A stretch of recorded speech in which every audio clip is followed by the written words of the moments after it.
Good morning to each and everyone. Good morning, coach, and good morning, fellow classmates. I am Manuel C. Espinosa from BTVTED Electronics. My topic this for today is all about the cognitive and metacognitive factors. So, under the cognitive and metacognitive factors, we have the principal one, the nature of learning process. So, the nature of learning process, the learning of a complex subject matter is most effective when it is an intentional process of constructing meaning from information and experience. So, for the example is the mostly it is happening inside the classroom, the teachers coming to your class with an end in mind already. He or she has already the objectives of the lesson what you have in the class. So just like for the example, the teacher will ask the teacher ask the students that like this the teacher say that what was the topic is all about last meeting, so that the intention of the teacher must if the students must learn from his her subject matter. So that's for the example of the nature of learning process. So for the number 2, the goals of learning process. So the successful learners over time and with support and instructional guidance can create meaningful, coherent representations of knowledge. So for the example is the as a teacher, we have to our learners set their own learning goals. It's not only the teachers but also students that they have to be committed in his her goal. They have a short-term goal and a long-term goal.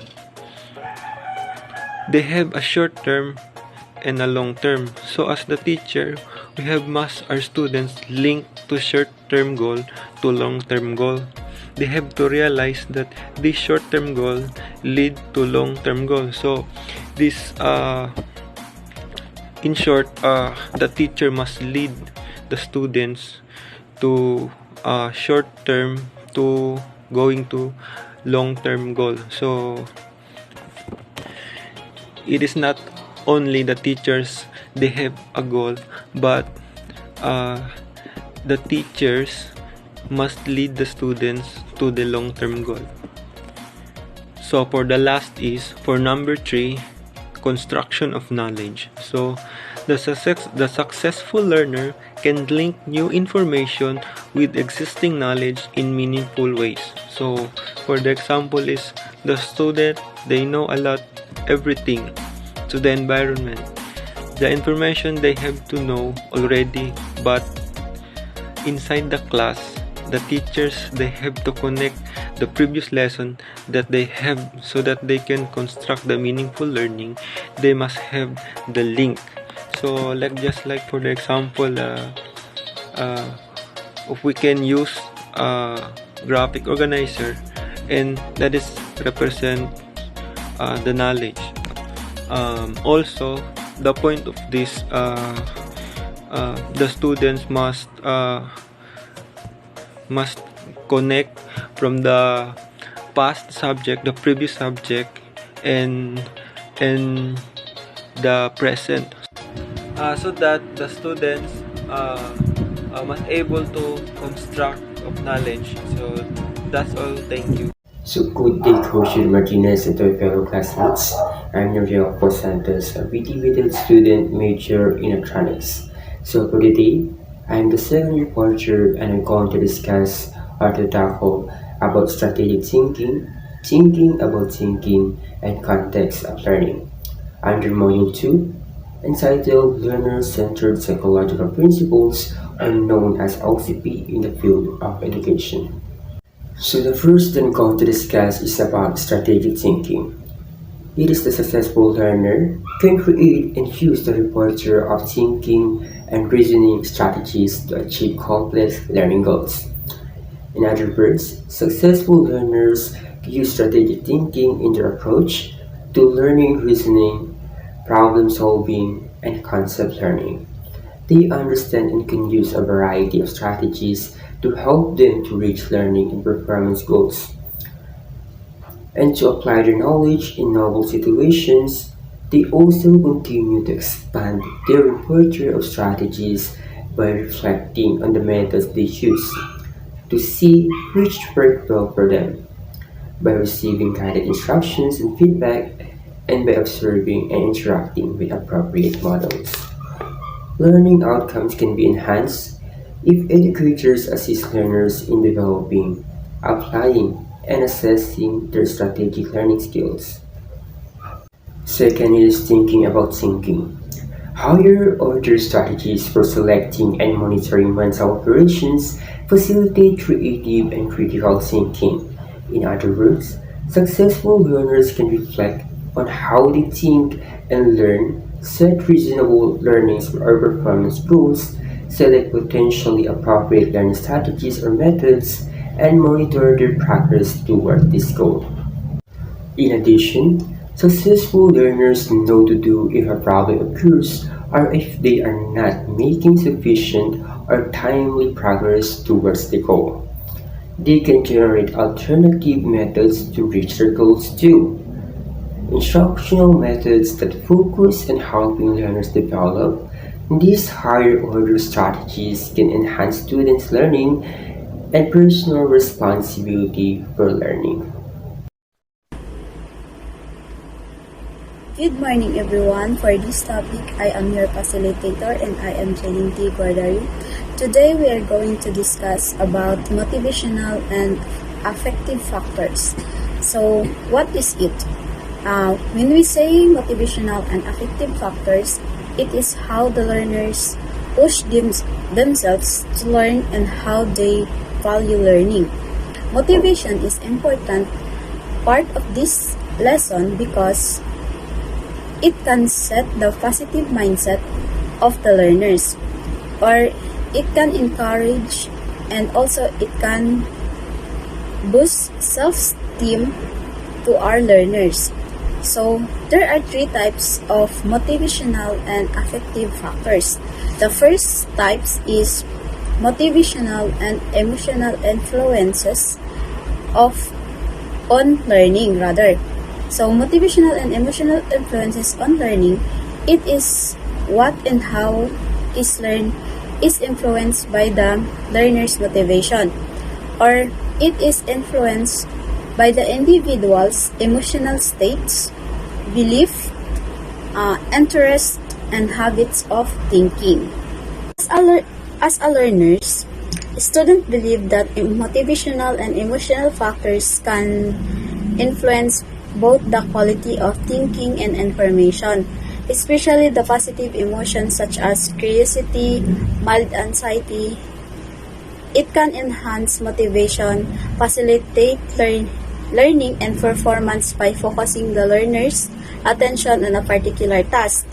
But the negative emotions like insecurity and ruminating about failure, it can detract from motivation and it can contribute low performance. Second types of motivational and affective factors is the intrinsic motivation to learn. So intrinsic motivation to learn is the learner's creativity, higher order thinking can contribute to motivate to learn. And intrinsic motivation is stimulated by tasks of optimal novelty and difficulty relevant to personal interest and providing for personal choice and control. So for me, as a little educators, it can encourage and support learners to them and give motivation to learn by attending to individual differences in learners' perception of optimal novelty and difficulty, relevance, and personal choice and control. So, third types of motivational and affective factors is the effects of motivation on effort. Effects of motivation on effort is Effective strategies include learning activities guided by practices and enhance positive emotions and intrinsic motivation to learn, and methods that increase learners' perceptions that a task is interesting and personally relevant. So, we all know that effort is another major indicator of motivation to learn. As a future educators, it is our responsibility to be concerned with facilitating motivations so that our future learners can enhance learner effort and commitment to learning and achieving high standards of learners' perception in that task.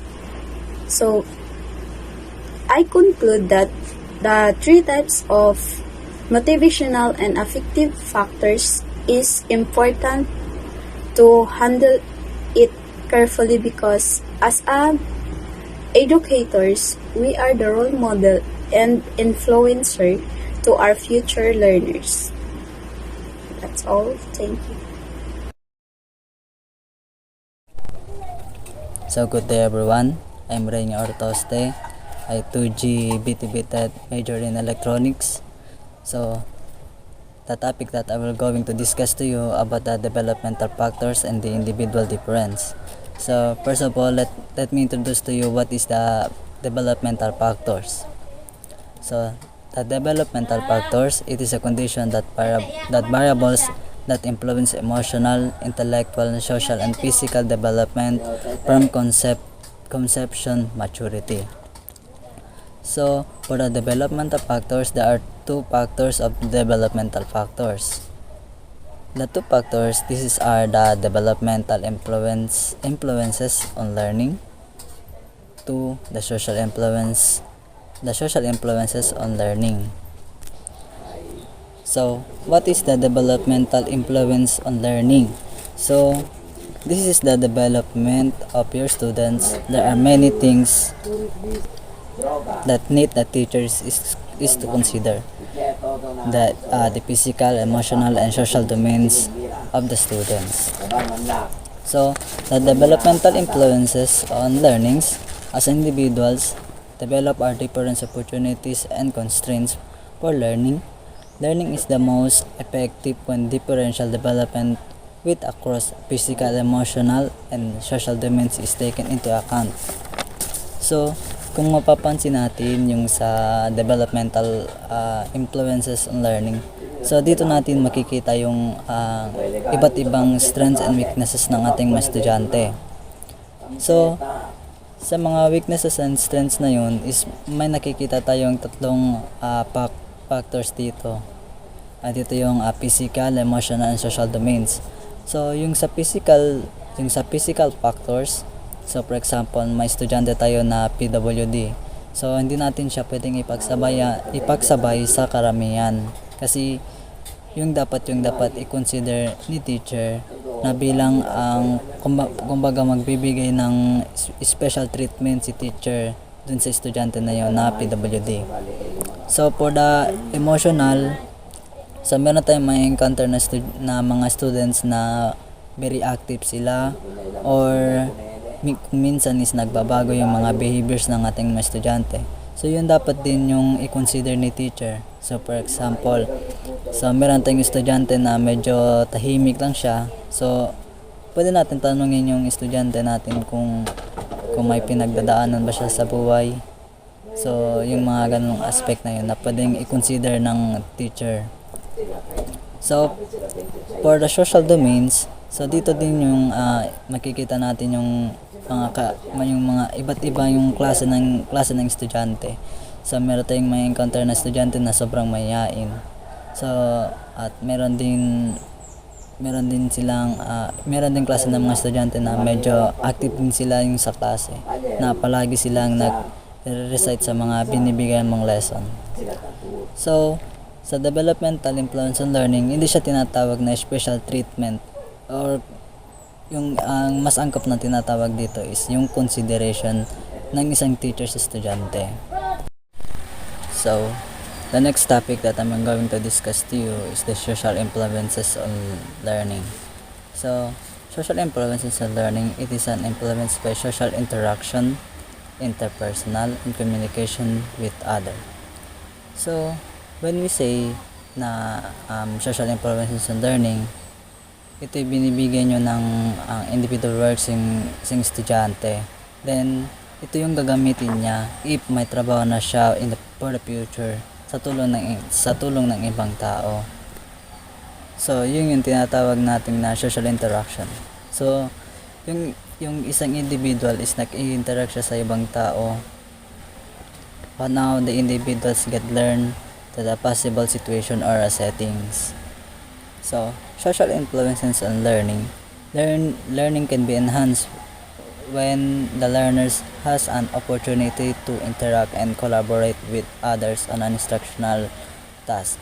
So, for example, is in the classroom, no, you have the teachers conduct a group activity. So, kung means ay group activity, so dapat yung estudyante hindi lang isa yung gagawa ng group activity.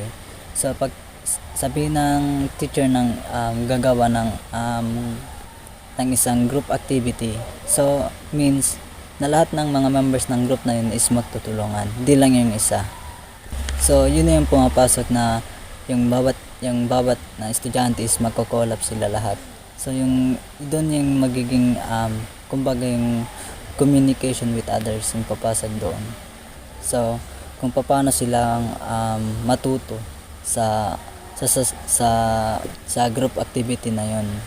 So on the other hand, are concerned with the social status such as the family background, wealth, incomes, and education. It has an impact on students by stimulating their minds to flourish. So, dito is parang may impact talaga sa estudyante yung kung ano yung status niya sa buhay.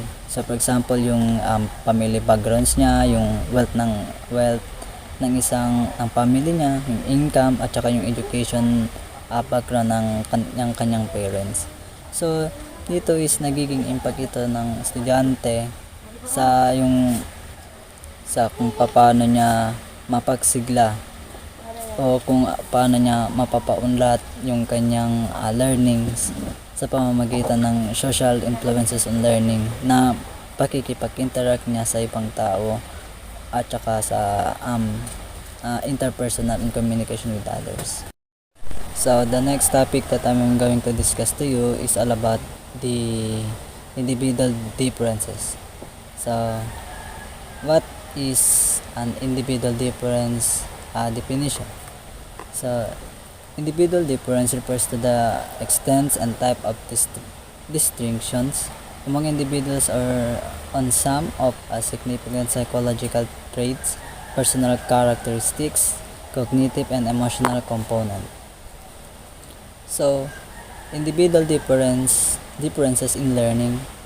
Learners have different strategies, approach, and capabilities for learning that are functions of prior experience and heredity.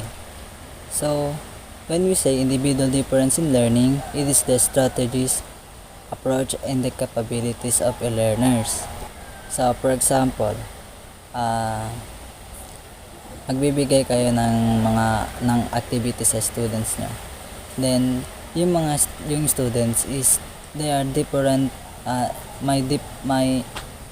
they find their different way to answer your activities. Kasi yung mga estudyante kasi is may iba't ibang silang pinanggalingan.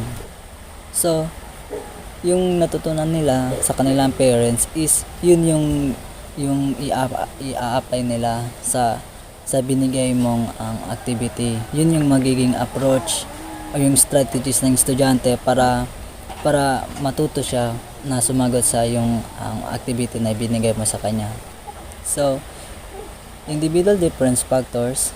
Individuals are born with develop their own capabilities and talents.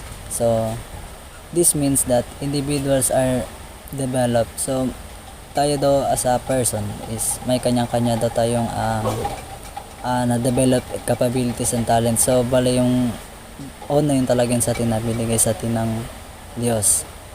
In addition, through learning and social acculturation, they have acquired their own preference for how they like to learn and the pace at which they learn. However, these preferences are not always useful in helping learners to reach their learning goals.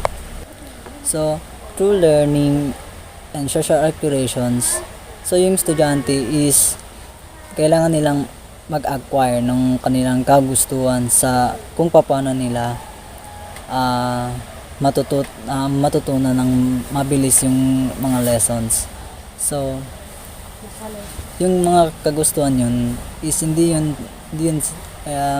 palaging useful, no, sa kung paano yung estudyante is matututo. Di yun palaging bali yung key, kumbaga yung estudyante is matututo siya na nakasalalay yung sa kagustuhan ng isang estudyante. So, educators needs to help students examine their learning preferences and expand or modify them if necessary. So, yung role ng teacher dito, si teacher is kailangan lang niya is to guide their students.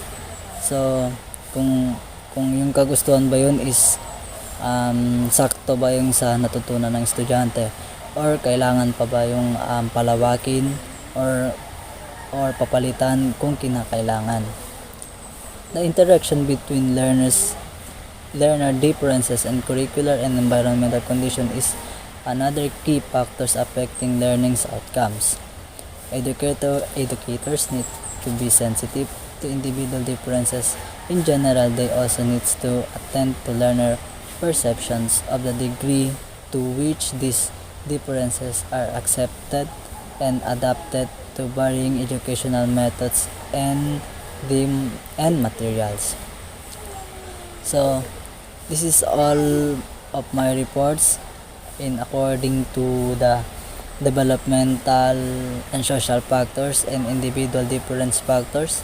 So, the next reporters is Mr. John Patrick Primera. I'm give him the floor to explain to you the next factors of the individual difference factors.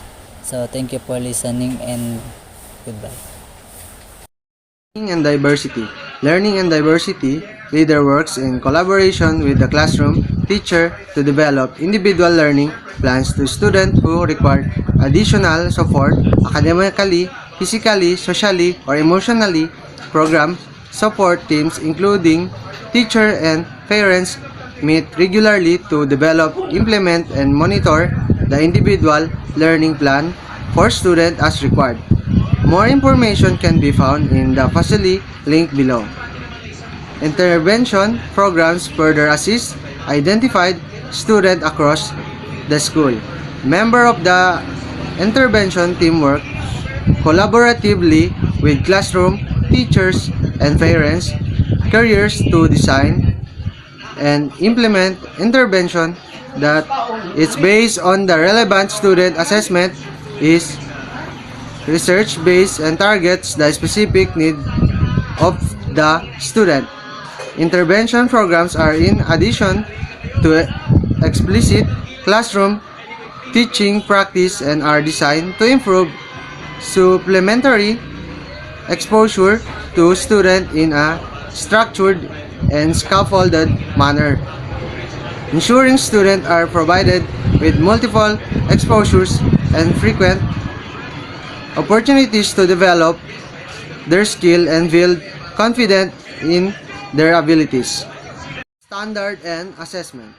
Standard and assessment is meant to offer a way that teacher can identify the skill that matter most, can evaluate student work fairly, can give feedback to the student that is helpful and actionable, and can use data to revise upcoming lessons to meet their student needs. If you are a teacher who would like to build your practice and standard-based assessment, the most important step is identify the desired result you have for your student by the end of your course. What do you want them to know and be able to do? Are these desired results visible, measurable, and actionable?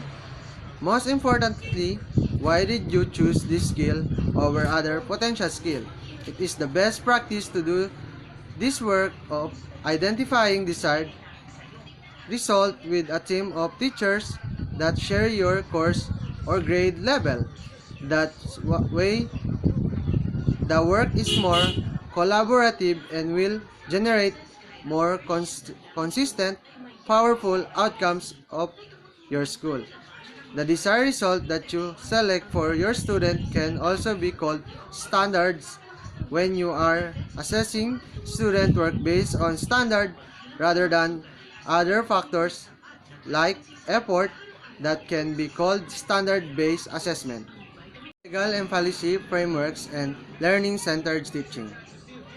Rule 1 General Provision. Section 1 The title These rules and regulations shall be referred to as the implementing rule and regulation IRR of the Enhanced Basic Education Act of 2013 Republic Act number 10533. Section 2 Scope and Application. The provision of this IRR shall primarily apply to all public and private basic educational institution and learning centered. This IRR shall also apply to higher education institution HEIS, technical vocational institution TBIS, duly recognized organization acting as teacher education institution TEIS, and foundation. Section 3 Declaration of Policy. This IRR shall be interpreted in light of the Declaration of Facility found in Section 2 of the Act. Section 4 Definition of term for purposes of this IRR. The following terms shall mean or be understood as follows. Public Act 10533, entitled An Act Enhancing the Philippines Basic Education System by strengthening its curriculum and increasing the number of years for basic education, appropriating funds therefore and for other purposes otherwise known as the Enhanced Basic Education Act of 2013, approved on May 15, 2013, and which took effect on June 8, 2013. The Department of Education, the Commission of Higher Education, and the Technical Education and Skill Development Authority hereby issue the following rules and regulation to implement the provision of the Act. And that's all. Thank you.